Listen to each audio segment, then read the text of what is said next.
In this video, we are going to discuss about SN1 and SN2 reaction. SN refers to nucleophilic substitution. So basically, these reactions, they are nucleophilic substitution reaction, and 1 and 2 refers to order of the reaction. So before going into that, what do you mean by substitution? Generally, substitution reaction takes place in sp3 carbon with a leaving group. For example, consider like this carbon, it is sp3 with a leaving group. The leaving group may be bromide, chloride, iodide, or O-triflate, O-tosylate, O-mesylate. It may be a leaving group like this. So this leaving group is substituted by another group, that is nucleophile.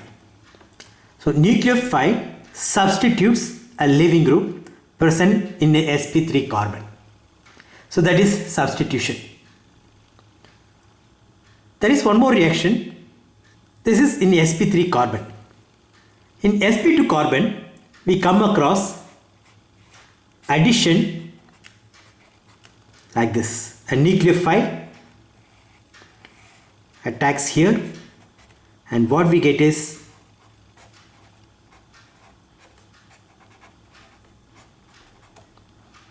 here no group is displaced or substituted. So such reactions, they are known as addition reaction. The earlier one, it is nucleophilic substitution. Nucleophile substitutes a leaving group. In this, the nucleophile just adds to the sp2 carbon. Nothing is removed from the substrate. There is one more reaction, electrophilic substitution. Here, when you add some electrophile, the electrophile is added here. So if you see overall, this hydrogen is replaced with E. So that is why it is called electrophilic substitution. The electrophile substitutes a hydrogen. But this is not sp3 carbon, it is still sp2. Since it is aromatic, we call it aromatic electrophilic substitution. Now, what is the order? That is, we say SN1 and SN2. What does it mean? To explain that, I go for a general reaction. A plus B gives C. Since it is substitution reaction, there will be some D also. Now, if the rate of the reaction depends on A alone, the concentration of A, then that is first order reaction. That will be SN1. The one refers to the order. Here A is nothing but substrate. B, it is nucleophile.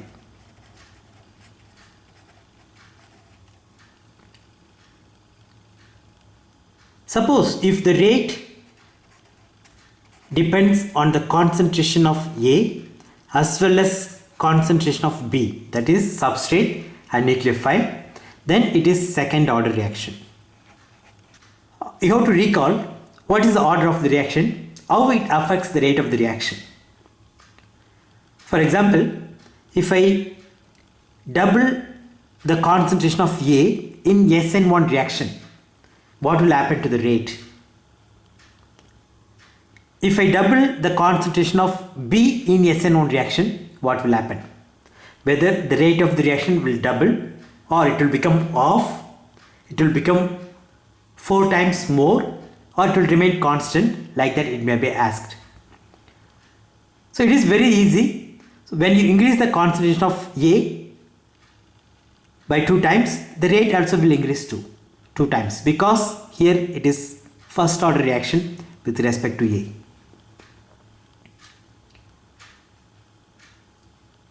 The second order reaction, if you increase the concentration of A as well as B by 2 times, what will happen? It is very simple. Substitute here. A I increase by 2 times, B also I increase by 2 times.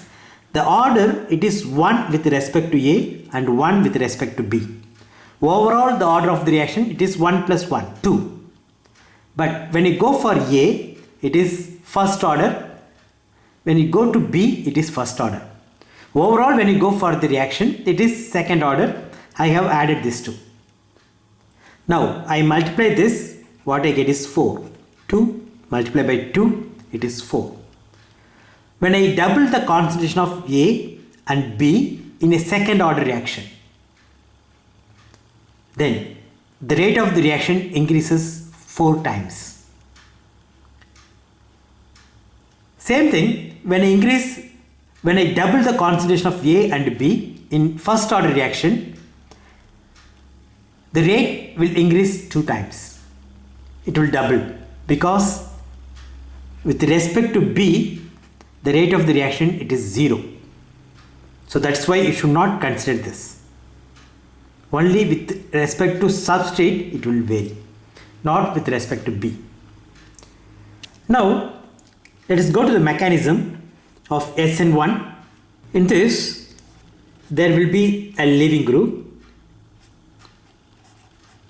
Already I mentioned the leaving group may be halide or triflate or mesylate or sulfonate ester.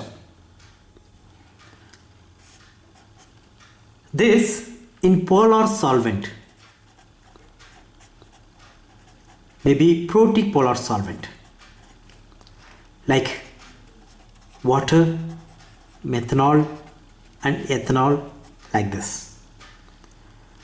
It gives a carbocation. So this leaving group goes like this. Because of that we get carbocation.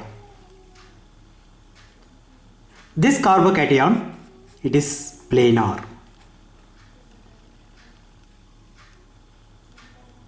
So this is the intermediate, and this step, it is rate determining step.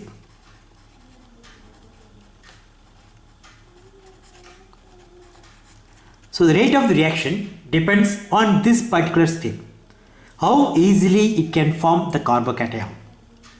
So that is the rate determining step. That means this will be the slowest step.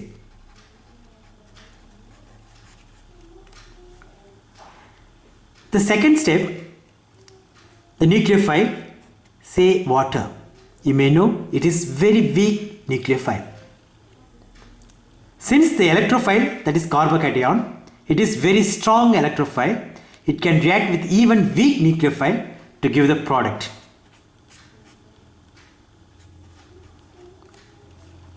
You can see this is weak nucleophile. Since this carbocation is planar, the water molecule can add from the top as well as from the bottom. So there is no control on the stereoselectivity. It can add from both the faces as long as there is no other chiral center in the molecule. So what we get is racemization. Even if you take this as chiral molecule, but when you go for the final product, that means this carbon is chiral. When you go for the final product, it will be racemization. What is the driving force? Why the molecule prefers this SN1 mechanism? It is nothing but the formation of carbocation. Already we have seen that is the rate determining step. The second step, it is very fast. In no time, it will go to the product. The rate determining step involves the formation of carbocation. The ability of the substrate to form carbocation decides whether it will proceed through SN1 or SN2. If the substrate can easily form carbocation, then it will follow only SN1 mechanism. How can you say that the carbocation will be formed easily? It is very simple. If the substrate gives tertiary carbocation, you may know the stability of carbocation is in this order. Tertiary carbocation is more stable than secondary. Secondary is more stable than primary. If there is any possibility for the substrate to form tertiary carbocation, then that reaction will always proceed through SN1 mechanism. If it is primary carbocation is least stable, so it will not be formed that much easily. So it will not form carbocation, so it has to follow some other mechanism. So this is the first one. Based on the substrate, you can say whether it is tertiary bromide or primary bromide. Not only bromide, it may be even sulfonate ester. Based on that, you can say whether it will follow SN1 or SN2. This is the first point. The second one, based on nucleophile also you can say. If it goes through carbocation, that carbocation can be attacked by even a weak nucleophile. So, if the nucleophile is weak,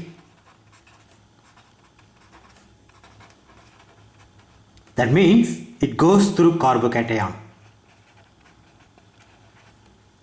You cannot add water to ethyl bromide because that is primary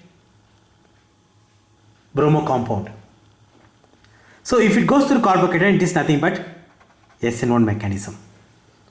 So based on nucleophile also you can say. The third important point in this is stereochemistry.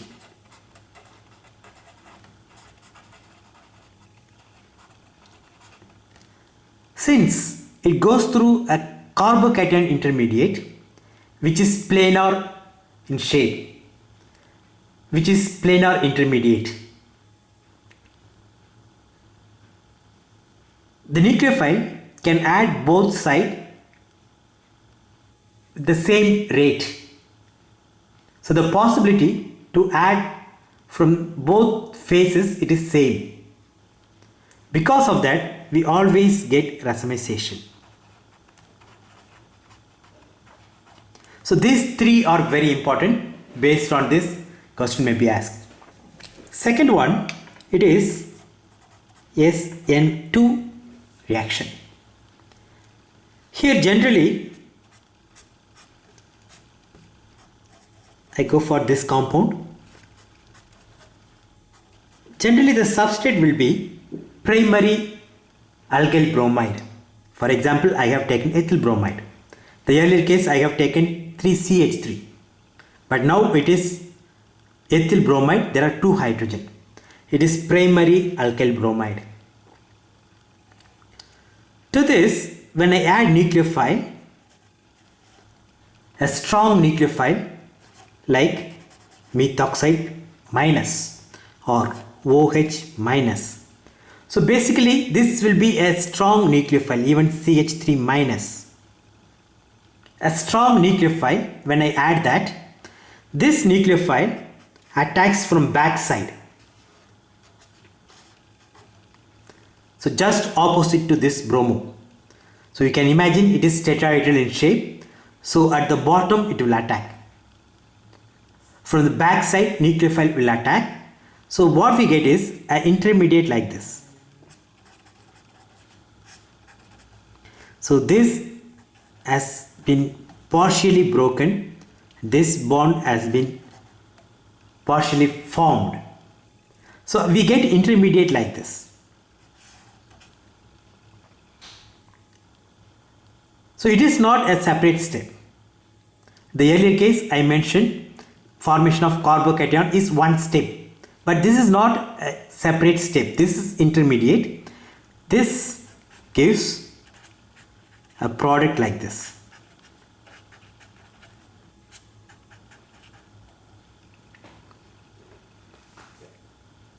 So this one is SN2 mechanism. If you see this, the nucleophile attacks from the back side. So because of that, what we get is inversion. So the nucleophile has just opposite to the leaving group. So that results in inversion. Now, how can we find out if the substrate undergoes SN1 or SN2?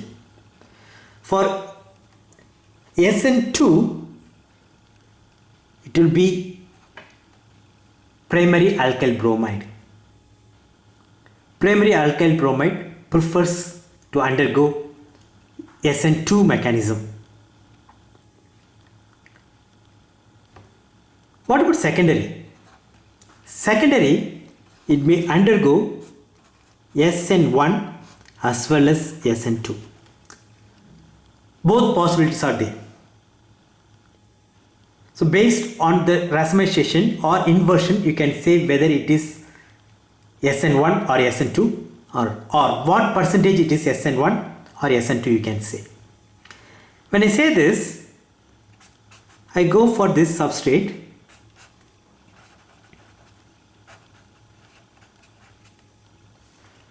So this carbocation will be secondary carbocation. That is carbocation here. So whether will it undergo SN1 or SN2? There is some special case when there is aromatic ring. That carbocation, whatever we get, will be like this. It is secondary carbocation, but this is equal to tertiary carbocation when there is phenyl ring. Because this carbocation may be stabilized by the aromatic ring. Because of that, this should be considered as tertiary carbocation, or the feasibility to form carbocation is equal to tertiary carbocation. So I can say like that. The second one, when you go for nucleophile, generally it will be strong nucleophile or anionic nucleophile. I can say like this: methoxide, hydroxide, CH3. Water and methanol, they cannot displace this bromide.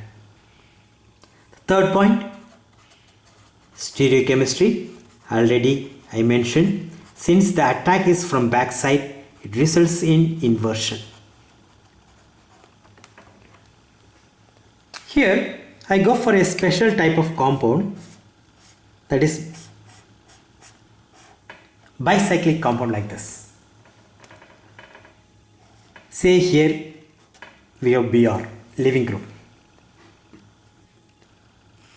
Now whether it follows SN1 or SN2, when I treat this with some nucleophile, say I get this one.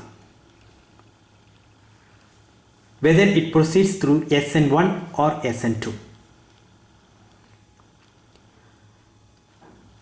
Here, before going into that, I would like to discuss about Brett's rule. What it says, it is not possible to generate carbocation or olefin at the bridgehead carbon. This carbon is known as bridgehead carbon. At bridgehead carbon, you cannot generate carbocation or olefin, that is double bond. What is the reason? You may be very familiar with this molecule, but I write the same molecule in this fashion. It is nothing but a bond structure like this. You can see these 6 carbons, they are in bond form. After that, this and this, they are connected by a CH2. So this is the molecule, and this is the Bridget carbon. Here we have Br. Suppose if you make a carbocation here, then this molecule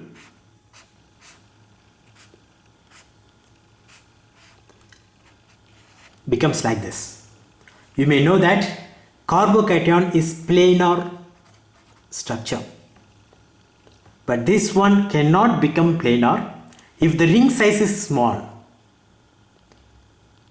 If I attach another 2 more carbons here or 2 more carbons here, then it can arrange themselves to become a planar. When the ring size is small, 2 to 1 or even 2 to 2, in that case it cannot become planar here. So it will be like a pyramidal shape. Similarly, if you generate a double bond here, that also cannot be planar. That's why Brett's rule says that at the Bridget carbon, you cannot generate carbocation or a double bond. So here, you cannot generate carbocation. So it is not SN1 mechanism. What about SN2? SN2, it is backside attack. So leaving group is here. The nucleophile should come and attack from here. So that is backside. But we have a bulkier moiety here. So the molecule has some other fragment here.